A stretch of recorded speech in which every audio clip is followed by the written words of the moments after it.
Call the meeting to order, We're going Gary. to get going on the public hearing.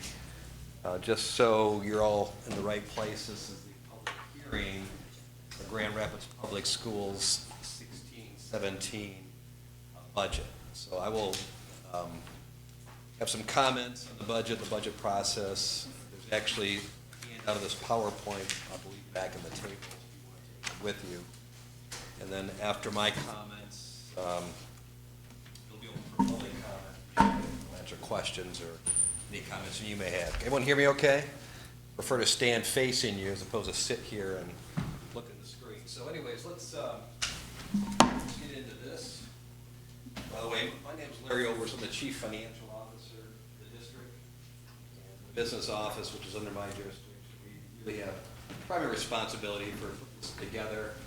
Obviously, we get a lot of input and assistance from staff district-wide in terms of this budget process. It's a very involved process, so. Can you do me a favor and use one of those mics? I can, yeah. Recording?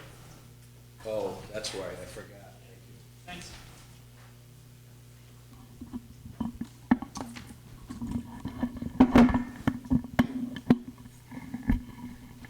Could you define foundation? What Is this better? Yeah, give me a second. I'll get, hello? It's working. Is it working? Okay, good. All righty. As we get into the budget, before I share the actual numbers, let me talk about some of the assumptions some of the major assumptions we use both on the revenue side and the expense side. And as we began this process several months ago, actually, one of the things we have to wait on is for the state legislature to approve their budget for next year. Because as part of that budget approval process in Lansing, they approve the school aid fund budget, which really lays out what we as school districts get paid every year to allow us to operate the school district. So one of the assumptions the biggest assumption we use on the revenue side is how much per pupil are we going to get from the state every year. And the initial recommendations by the governor and the Senate and the House were to increase what we call the foundation allowance. A foundation allowance is really just a per pupil amount that the state determines that each school district will get paid. So we simply take that foundation amount that we get every year, multiply it by the number of students that are enrolled in our district. There are 2 count dates every year that establish that student count, one in October and one in February. And that's how much money we essentially get from the state, funded partially with local property taxes, and then the remainder coming from the state itself. And the school aid fund is primarily funded on a statewide basis. Sales tax is a big piece of it. You've probably heard some lottery revenue goes into that school aid fund. Other miscellaneous taxes. So anyways, this year, or for 2016-17, our foundation allowance and the school aid budget actually came out of committee end of last week. So these numbers, pending the governor's approval, should not change. So we will receive an extra $120 per pupil in 16-17. That equates to a foundation allowance, as you can see up there, $75.11 per student. In terms of new revenue, that $120 per pupil will bring in about $2 million in additional revenue by virtue of that. That's about a 1.5% increase over 2016 in terms of additional dollars. The other major funding source from the state relates to what we call at-risk dollars, 31A category. And those are restricted dollars. Those are to be used to improve 3rd grade literacy and 11th grade college and career readiness. We expect those dollars on a per pupil basis to be constant with a year ago. There was not a significant increase in the amount of dollars that were allocated to 31A. And that will equate in the 2016-17 budget to about $8.6 million in total 31A dollars. And then another assumption we use this year is the district has a number of empty buildings over the years as enrollments had declined. We took buildings offline over the years. We have sold some of those buildings. We still have, I want to say, 6 or 8 that are empty. Some, like Colville Elementary was repurposed. It's going to become our Frost High School in the fall here. Others, we don't foresee in the future any use of them. So from time to time, we have outside parties that become interested in our buildings, and we can sell those buildings and essentially use that revenue generated from those sales to throw into our general fund balance to finance our current operations. We are required by board policy to sell that property at fair market value, so we have current appraisals on file for those empty buildings, and as people want to buy it, we entertain offers and then sell that. So we believe that we will have the ability to sell some of those buildings this year. We've had some interest in a couple of our buildings, and that will generate an estimate about $600,000 from the sale of those buildings that will go into our general fund. So those are the major revenue assumptions we used in the 16-17 budget. And These buildings are any potential landmarks that the public would consider landmarks? No. I can't remember the list of buildings that we have out there, but no. In terms of the expense side, just a couple of our major assumptions. We have been in negotiation, as you're probably aware, with all of our unions for a period of time here. And we believe that as a result of when those negotiations are concluded, there'll be some additional dollars that'll go to all our employee groups. And so on the expense side, there's an additional about $2.5 million that we have allocated to employee costs. So employee costs consist significantly or primarily of, obviously, the compensation we pay them, as well as the benefits, which are health insurance and retirement costs. So an additional $2.5 million to our employees are in the 16-17 budget.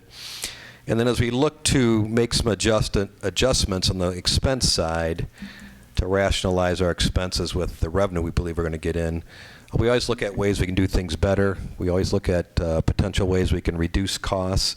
And so we did make some additional cuts, if you will, in non-salary costs. There's a number of vacancies. Every year we have a number of people that retire, resign, move on. And we're always looking for many cases to replace those employees, sometimes with lower cost employees. Sometimes we just can't replace everybody we need to replace. So there is some savings related to vacancies. There are no specific employee cuts related to economic factors in this year's budget. So the vacancies resulted primarily, as I mentioned, retirements, resignations. We annually go through an evaluation process with all our employees, and sometimes there are eliminations of people's positions because of performance issues, but there were no purely economic cuts in staffing levels in the 16-17 budget.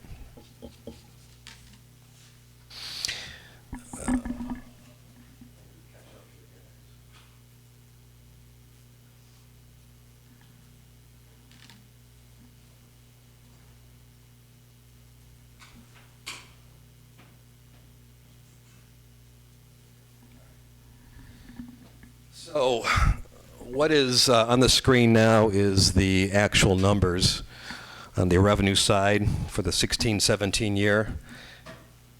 And there are 3 columns there. Let me just explain what you're seeing there. The first column is the final audited numbers from our 14-15 fiscal year, which was a year ago. So you can see in that year we generated about $193 million in total revenue. That third line from the bottom.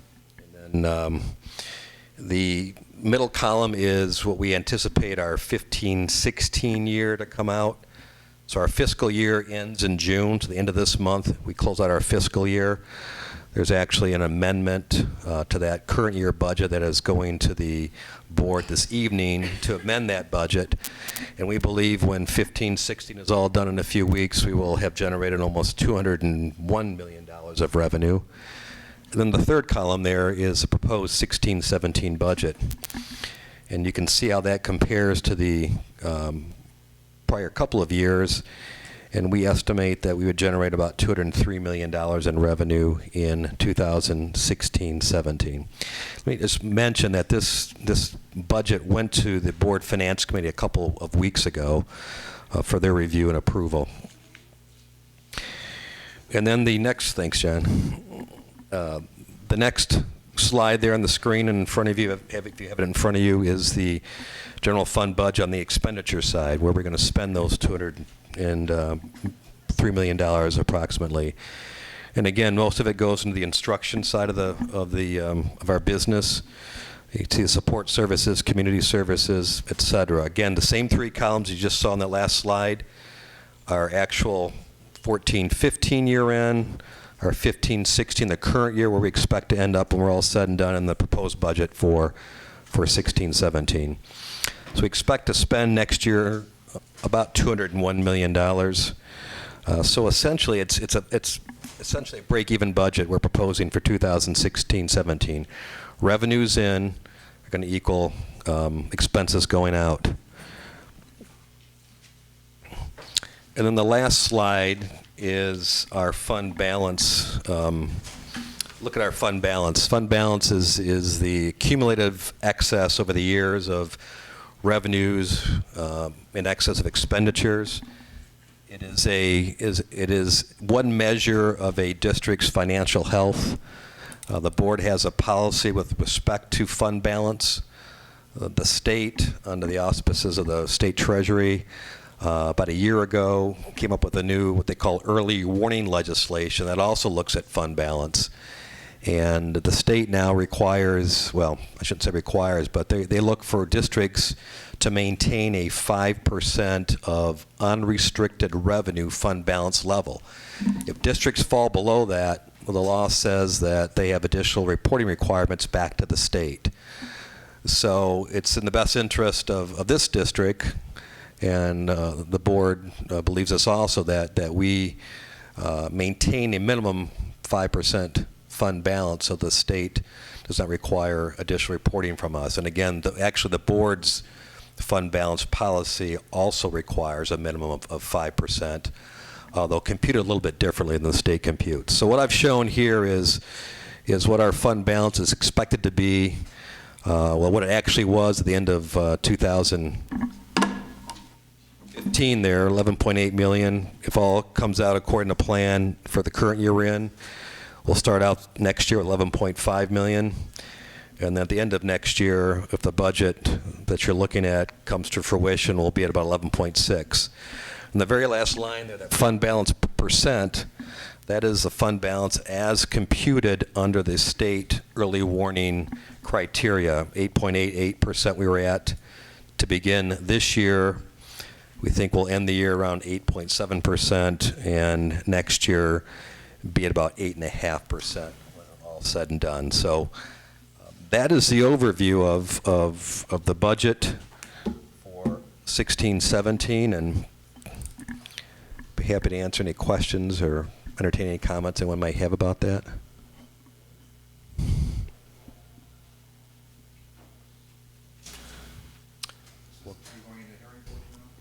This is a hearing portion. If you got, that comment would be for the next board meeting. This is just specifically for the budget. So, for the budget.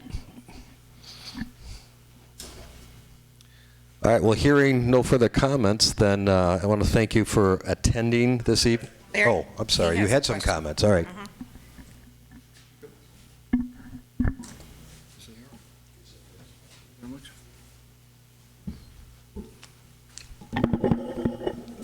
Watchdog Miller. The Millers go back in Grand Rapids to 1879. I touched related on this at your museum meeting last fall with the map presentation. What our rapid system routes should look like in terms of service, also the rapid map and how it affects your graduates. And specifically, I'd like in your budget to somehow budget or shift the budget around so that these points are covered. And just this appalling recent history here in Grand Rapids where we have been shut out, black routes, kicked out of our own downtown, below those, gosh-forsaken wealthy viaducts, specifically black routes, 1, 2, 3, 4, 5, the 5 wealthy. Latino routes, 8, 10, and 16, the 16 out to Metro. Catholic neighborhood routes, 7, 9, 12, 14, 15, and 18, heavily used by Grand Rapids students. Most of those have heavy loads. And I'd like this to please put this into your curriculum and teach it every year as Grand Rapids has become the Montgomery of the 21st century, the Flint of transit routes. So 2 and 3 kicked out further south, and each board member has a packet before you on your table. If you start page 7, the Rapid kicked they had a route on Giddings going back to City Coach, Grand Rapids Motor Coach, Grata.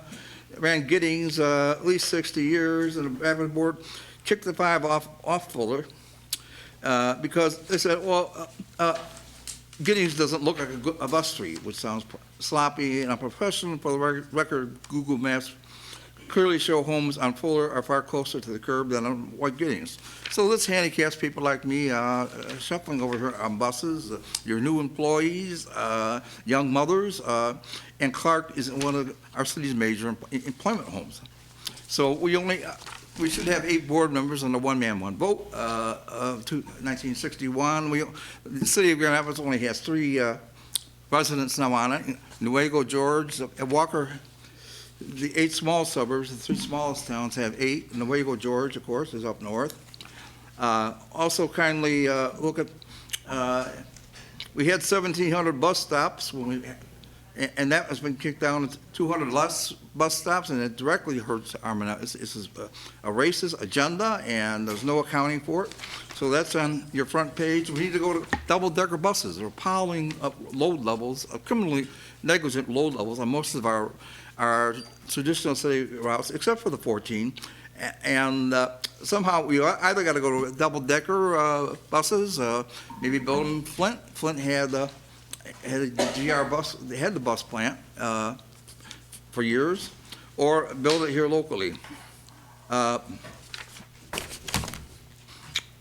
And page 8 is also something, so please accommodate this in your regular curriculum.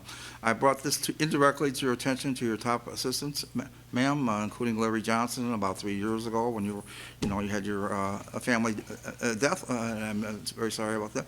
But let's deal with it. Let's get it in a regular curriculum, and let's do something. With appalling racism at the Rapid, and these board members are largely appointed by our city commission.